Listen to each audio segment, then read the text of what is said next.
Arkadaşlar merhabalar.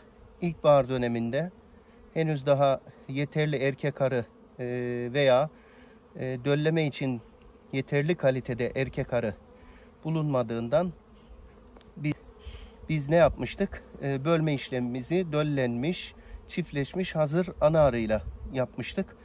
Bunun için hatırladığınız üzere içerisinde kapalı yavru, günlük yavru, larvalı iki ayrı kovanımızı petekler vererek oluşturmuştuk. Üzerlerine kutu içerisinde ana arımızı vermiştik. 4 gün sonra gelerek oluşabilecek memeleri bozacağımızı, ana arıyı serbest bırakacağımızı ifade etmiştik. Ben o videodan 4 gün sonrasında gelerek iki kovanımızda da oluşan memeleri bozdum, temizledim ve ana arılarımızın üzerindeki teli söktüm ve mevcut arıların keklerini yiyerek ana arıları kabullenerek kovanı tamamlamalarını ve mevcut arıların ana arıyı keklerini yemek suretiyle çıkarmalarını sağladım. Şimdi ana arıyı kabul edip etmediklerini, ana arımızın durumunu bir gözlemlemek istiyorum. Bunun ardından da yine ilkbaharın ilk dönemlerinde çiftleşmiş ana arıyla böyle 4 gün 1 hafta falan beklemeksizin hemen nasıl kovanı oluştururuz ve akabinde hemen ana arımızı nasıl yumurtlatmaya başlarız diye ikinci bir metodumuz daha var. Onu sizlere göstereceğim. Öncelikle bu analarımızı kabul ettiklerini bir teyit edelim inşallah. Bismillahirrahmanirrahim.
Evet, ana arımızı çıkartmışlar.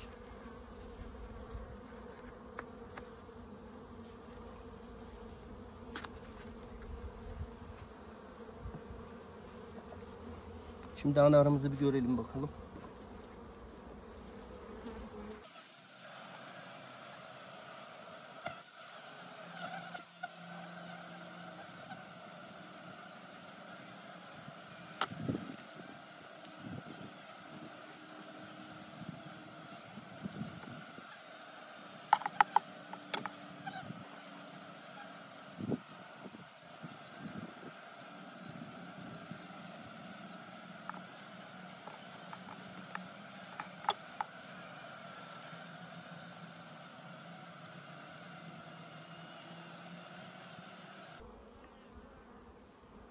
Evet arkadaşlar.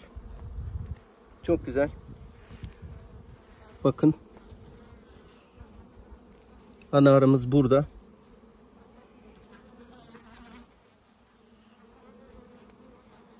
Ana arımızı kabul etmişler.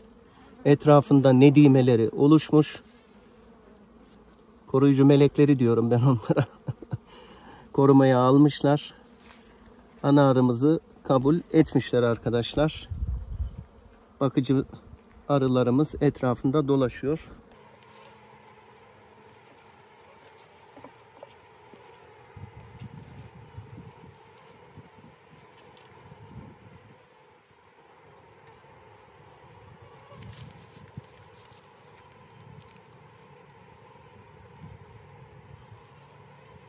Arkadaşlar bu verdiğimiz ballı peteği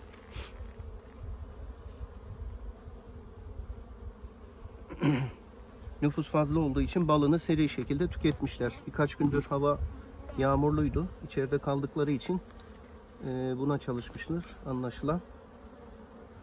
Evet arkadaşlar, bu ana arımızı kabul ettiler. Şimdi bizim yapacağımız, nüfus yeterli. Petek gözlerinde daha kapalı yavrular da var.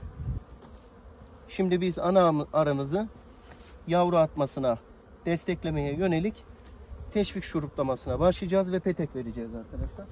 Şimdi arkadaşlar, daha sonra petek verme ile alakalı, petek ne zaman, ne şekilde, nasıl petek verilir ile ilgili bir tane video yayınlayacağım inşallah. Fakat bu aşamada şu anda petek verirken kısaca bir bilgisini arz edeyim. Petek sıralamasını da o videoda vereceğim. Peteğin yüzeyine şu şekilde hafif ballı bir şerbet sıkıyoruz. Bu mevcut arıların petek gözlerini yalayarak temizlemesini ve kokularını buraya bırakmalarını, hatta şöyle tahta kısımlarını da, ve böylelikle ana arının gelip yumurta atmasını teşvik etmeyi sağlayacak. Arkadaşlar şimdi yeterli polen göremedim ben. Yeterli polen olmadığı zamanlarda ana arının desteklenmesi için, yani polenin atımına yönelik, baş taraftaki şu ballı duvar peteğimizin alt yüzeylerine poleni serpiştirerek ballı şerbetli suyla stoklama cihetine gidebiliriz. Fakat şöyle çok hafif şekilde petek gözlerinin içerisine, fazla değil, bir miktar polen serpiştiriyorum. Ballı şerbetimizi sıkıyoruz. Arkadaşlar şu ikinci sıraya bunu veriyorum.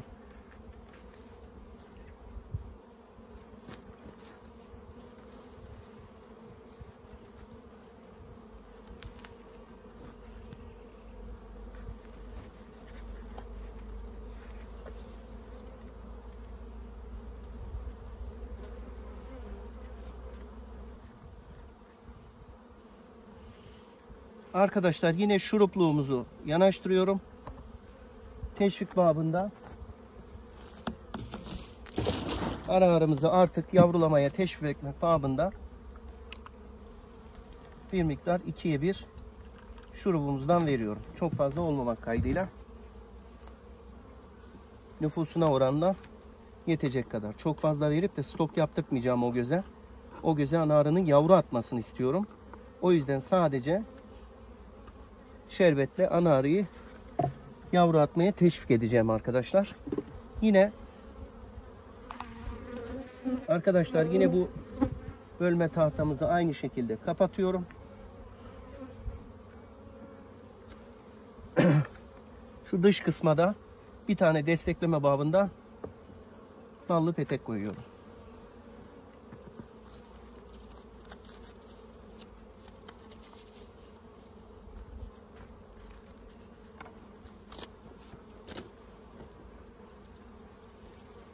Evet, bu kovanımızda işimiz tamam arkadaşlar.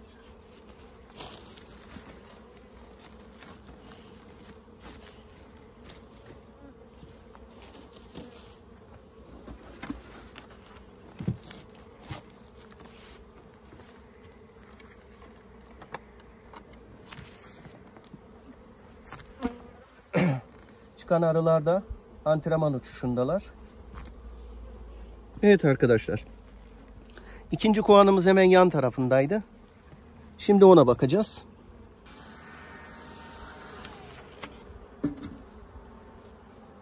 Arkadaşlar yine aynı şekilde köşeye bir tane ballı peteğimiz vardı. Onu bir kontrol edivereceğim.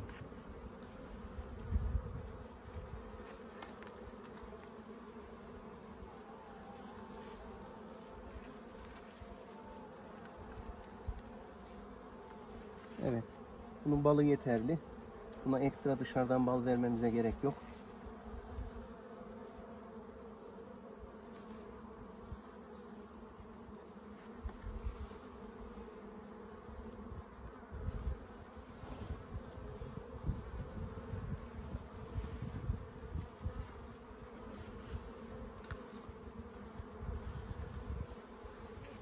Üç peteğinde, üç gözü de yavru ve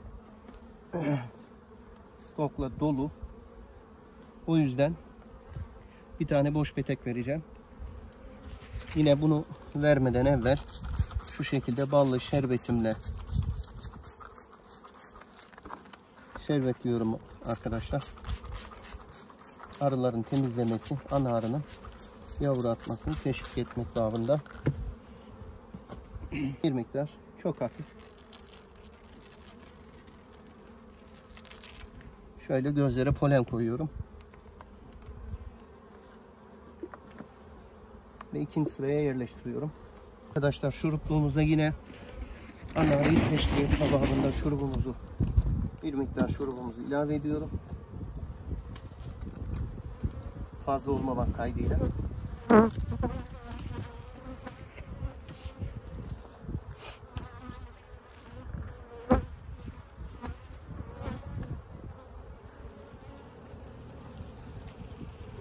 Ve kapamamızı koyuyorum arkadaşlar.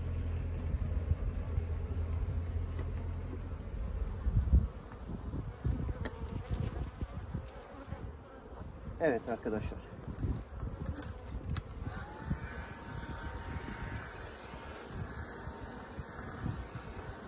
Bu kovanımız da artık gelişip yola devam edecektir inşallah.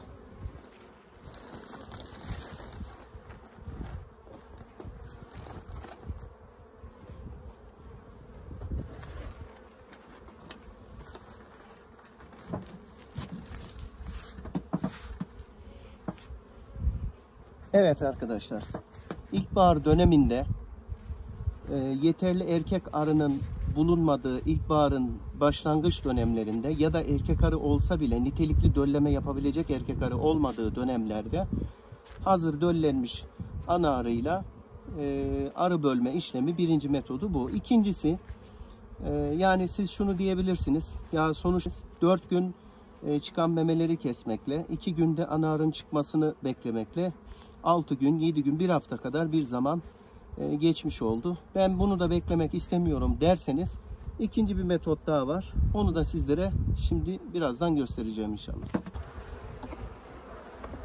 Ana arı kabullendirme ya da kovan bölme, arı bölme işlemini göstereceğim. Öncelikle şu şekilde nüfus yoğun bir arımızdan ana arısını bularak çıkartıyoruz.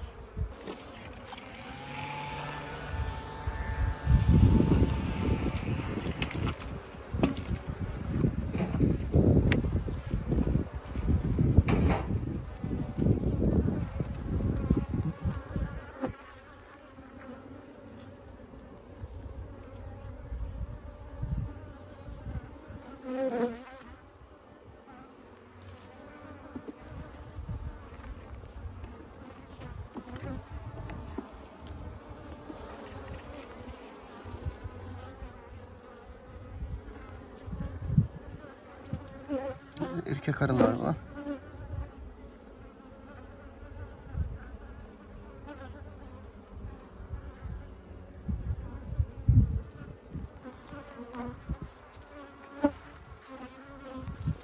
Bu arada arkadaşlar tek elle çalıştığım için ekran tam denk gelmeyebilir. Kusura bakmayın o yüzden. Evet. Arımız burada değil. Bunu yerine koyuyoruz.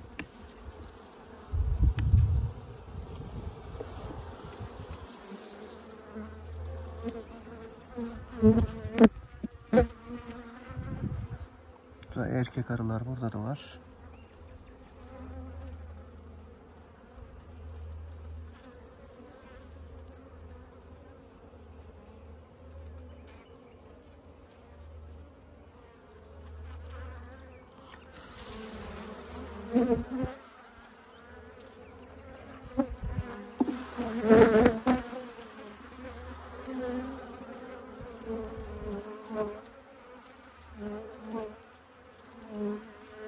Ana arımız burada arkadaşlar. Evet, ana arımızı bulduk. Ana arımız burada. Onu bırakalım. Peteğin üzerinde olduğunu gördük. bırakıyoruz arkadaşlar.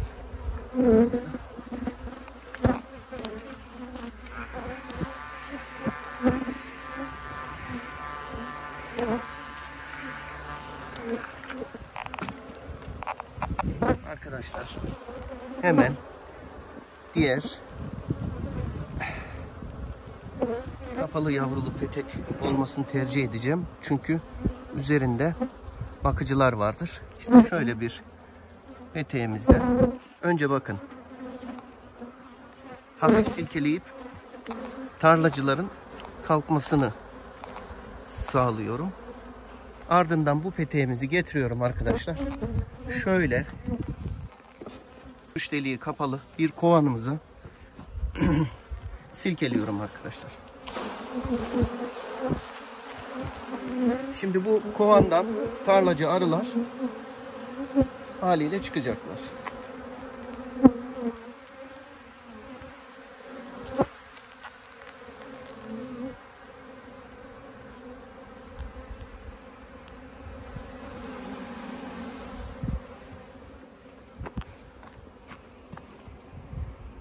Bırakıyorum. Bir tane daha petek alıyorum arkadaşlar.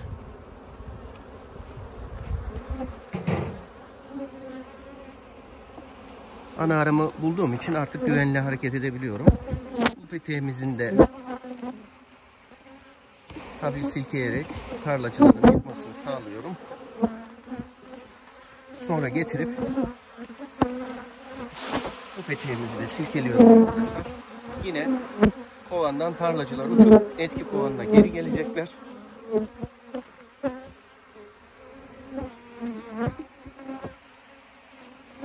Arkadaşlar.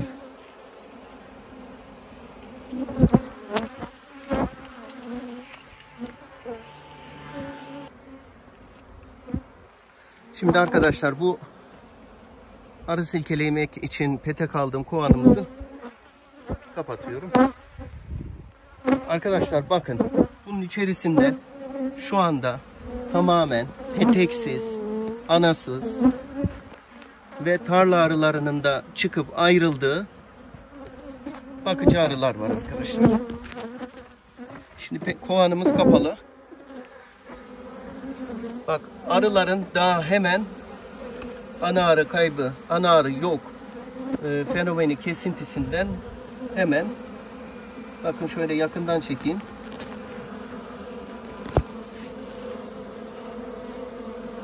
Arka tarafları havada kanat çıkmaya başladılar. Görüyor musunuz arkadaşlar? Buna arı ağlaması denir arkadaşlar. Bakın. Bakın. Görüyor musunuz? Bu hareketin adı arı ağlaması. Şimdi arkadaşlar bu hareket ana arı kovanda olmadığı zaman oluyor. Arılar ana arımızı kaybettik. Ana arımız yok. Kraliçemiz gitti. Tepkisi veriyorlar. Şimdi yaklaşık bu şekilde yarım saat kadar onları ben ağlatmam gerekiyor. Yani ne petek var, ne ana arı üretebilecekleri, meme yapabilecekleri, meme dikebilecekleri bir petek var. Ne başka bir şey var. Bu şekilde böyle anasız kaldıklarını bir anlayacaklar.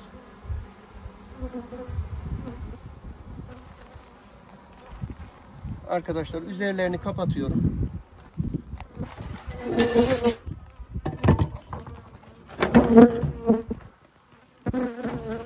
Şu şekilde hafif aralık yapacağım. Neden? İçerisinde tarlacı arılar varsa onlar çıksınlar diye. Yaklaşık bir yarım saat, bir saat kadar bu şekilde bekleyecek bu arılar arkadaşlar. Bir saat sonra ben bir tane ballı petek, bir tane boş petek, bir tane şerbetlik, bir de hazır döllenmiş, çiftleşmiş hazır anasını üzerine telini açarak bırakacağım arkadaşlar. Bir diğer kabullendirme yöntemi bu. Az önce içerisine bir iki çıta yavru silkelemiştik ve ağlamalarını emin etmek istemiştik. Nitekim hepsi o halde. Şimdi 1 saat sonra açıyoruz. Ve arkadaşlar şuradan köşede bir tane ballı çıta veriyoruz. Bağlama sesini duyuyorsunuz sanırım. Neredeyse kovanın tamamı, arkadaşlar neredeyse kovanın tamamı ana arı diye alıyor. Yani şu anda bütün kovan neredeyse ana arı diye durmuş, hazır ola geçmiş, ana arı diye alıyor. Sesi duyuyorsunuz. Ana arı ağlaması bu. Şimdi bu haldeki bir arımıza hemen bir çıta peti bal verelim. Arkadaşlar. Bir tane de boş çıta vereceğim.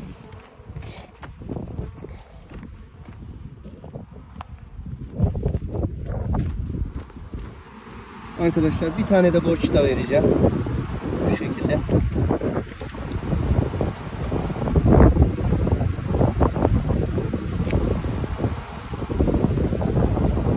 Şimdi bakın arkadaşlar. Şu ana arımızı şuraya koyacağım arkadaşlar. Bak. Şöyle içine de atabilirim.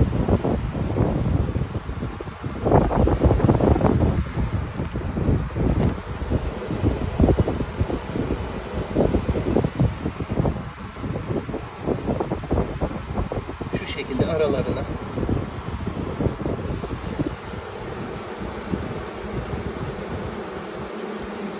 gördüğünüz gibi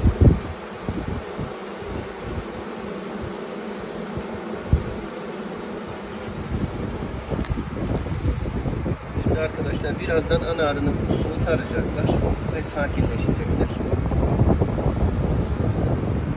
Ben bu arada buna bir tane daha duvar peteği daha vereceğim. Şöyle bir 10 dakika kadar maskal etsinler. Evet arkadaşlar.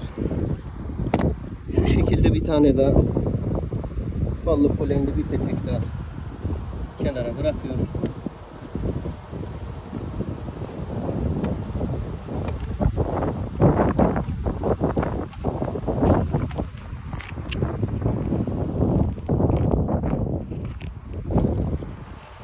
Kovanın sesi nispeten kesildi arkadaşlar. Ana arı çünkü feromenini kovana yaymaya başladı.